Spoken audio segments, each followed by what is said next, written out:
Bora lá começar o nosso Vitrine Revista daquele jeito que a gente ama, com muita informação para todos vocês que estão aí em casa, viu? Entre tantas alterações que o corpo da mulher sofre durante a gestação, gente, a perda de memória também tá junto nesse pacote?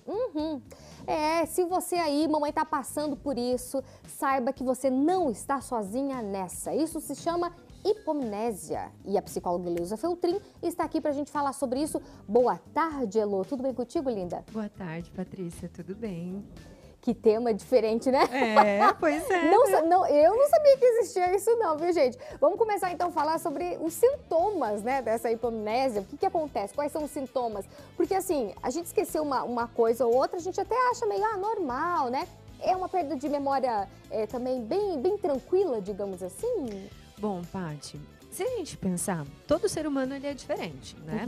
Nós somos construídos pelo biológico, psicológico, social, então tudo isso vai influenciar o nosso cérebro, desde o desenvolvimento da infância até a vida adulta.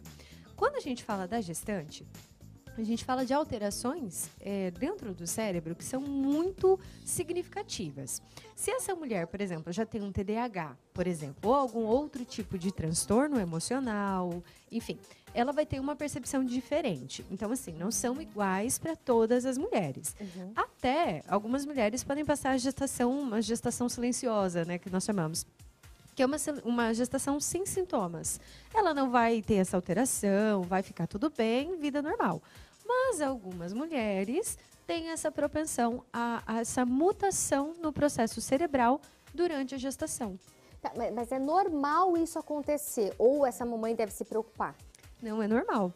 Não acontece com todas as mulheres, mas a grande maioria sim. E o que acontece é que a gente tem uma camada no nosso cérebro que é chamada de massa cinzenta. A massa cinzenta, ela é onde ficam os neurônios, passam as informações. É uma parte muito especial do nosso cérebro. Por exemplo, esse movimento aqui, a responsabilidade dele vem pela massa cinzenta. A memória, a atenção, também. Então, se a mulher não consegue ter atenção, consequentemente, a memória dela vai para o lixo, né? Entendi. Durante a gestação, Paty, o que acontece? A gente tem alterações em relação a hormônios, temos crises hormonais muito intensas, né?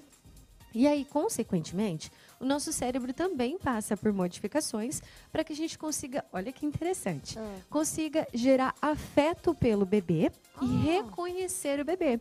Então, essa mudança é uma mudança gostosa, ela é importante, porque é o processo de reconhecimento que a gente vai ter da nossa cria depois, do cheiro, do choro do bebê, de reconhecer. Não é mito essa questão de tipo assim, o bebê chorou, é fome, a mãe identificar isso.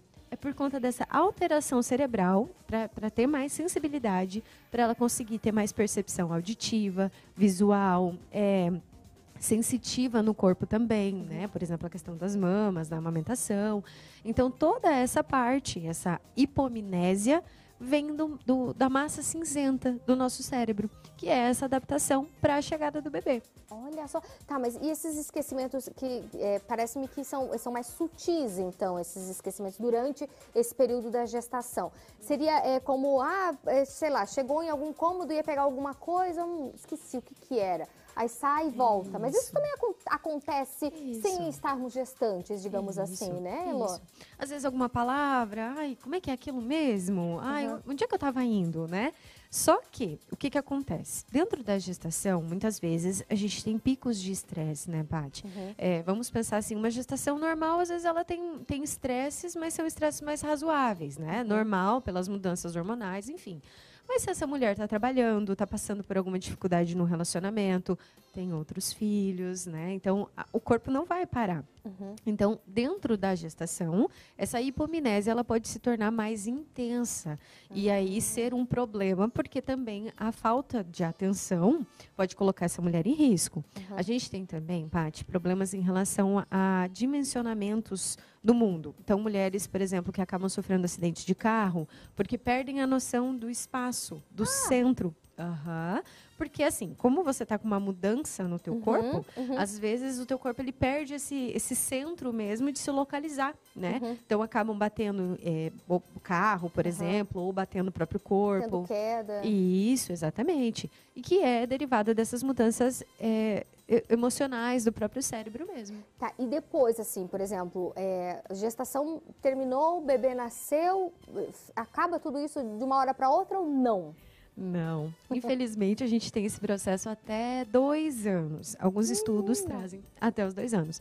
E aí, o que acontece? Às vezes, a gente emenda uma gravidez na outra, né? Vixe. E aí, volta tudo de novo, né? Então, aquele cérebro, ele vai continuar com aquele retrocesso, sabe? A gente chega a perder, Paty, cerca de 10% dessa massa cinzenta do nosso cérebro. Então, é muita coisa, né? Se a gente for comparar um outro estudo, por exemplo, esse estudo começou com soldados que voltavam da guerra, né? E se percebia que eles perdiam realmente massa do cérebro, né? E que isso era levado para o resto da vida. Então, assim, até 2 anos, esse cérebro ele tende a voltar a se reestruturar. Só que, se essa mulher não tem uma condição de vida legal, por exemplo, uma boa alimentação, cuidados com a saúde, tem estresses muito elevados, né? Então, esse cérebro ele tende a definhar cada vez mais, né? Assim como um músculo. Se a gente vai na academia, malha, malha, malha, fica forte.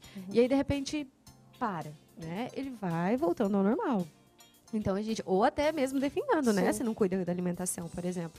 Então, é legal a gente pensar que o nosso cérebro é como se fosse um músculo e nós precisamos estimular com leitura, boa alimentação, cuidados com o estresse, né? Tudo isso traz mais saúde para a mulher e para a gestante e para a puérpera também.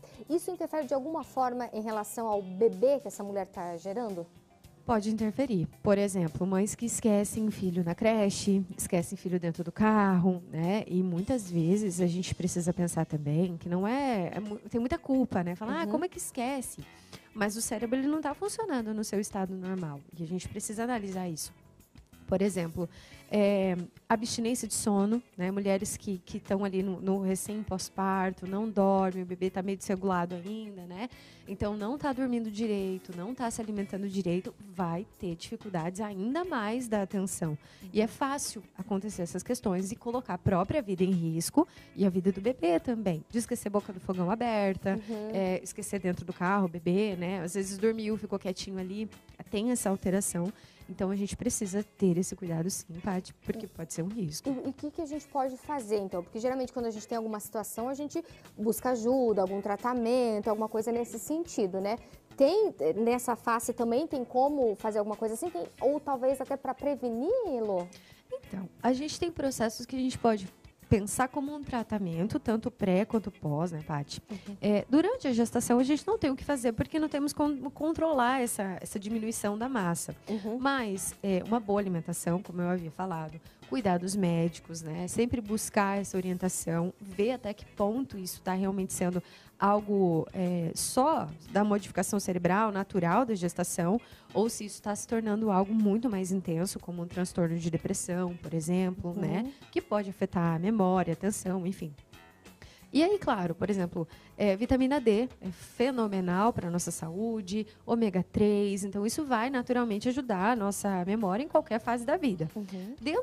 Vamos pensar assim no pós-parto, do básico, listas, né? Então, anota, ou uso do celular mesmo. Então, tem um compromisso, ou coloquei uma água para ferver para fazer um chá. Bota ali no despertador, 5 minutos. É verdade, tem um chá. Então, facilita o processo. Às vezes, a gente tem artifícios na nossa mão que a gente não usa. E que não vai reduzir a memória, mas vai ajudar ali. Teve um momento, tá descansando? Leia um livro. Traga coisas boas, pense em coisas positivas também, né? Alimenta o teu cérebro com coisas boas. Quebra-cabeças, palavras cruzadas, isso ajuda no processo de pensar, de trabalhar a memória, trazer de volta. Então, são coisinhas básicas que funcionam. Sentiu que não está legal, que as coisas realmente estão fora do contexto, busca um neurologista, um psicólogo também, vamos trabalhar esses estresses, entender até que ponto, né? Mas não deixe de buscar a área médica, porque é natural, mas até um certo ponto. Né? Perfeito! Quantas dicas aqui, hein, gente, com a nossa super Elô. Elô, muito obrigada pela participação aqui no Vitrine Revista. Passa seu Instagram, se alguém tiver alguma dúvida, também entre em contato com você e já te segue também nas redes sociais. Vai lá. Sim, claro, tem sempre muita coisa boa, sempre tem entrevistas lá, né? Heloísa Feltrin, _ psicóloga. Pode me seguir lá, tem o meu contato também. Fica à vontade, sempre tem vídeos, muito conteúdo sobre maternidade, né? E sempre é um prazer estar aqui e falar um pouco mais sobre essa área que eu tanto amo. Imagina, a gente também gosta muito da sua participação aqui com a gente, viu? Obrigada. E um ótimo Feliz Dia das Mães, né? O mês das mães. É mês das mães? Ana, é vida das mães, né? Obrigada, minha linda. Até a próxima, viu? Obrigada.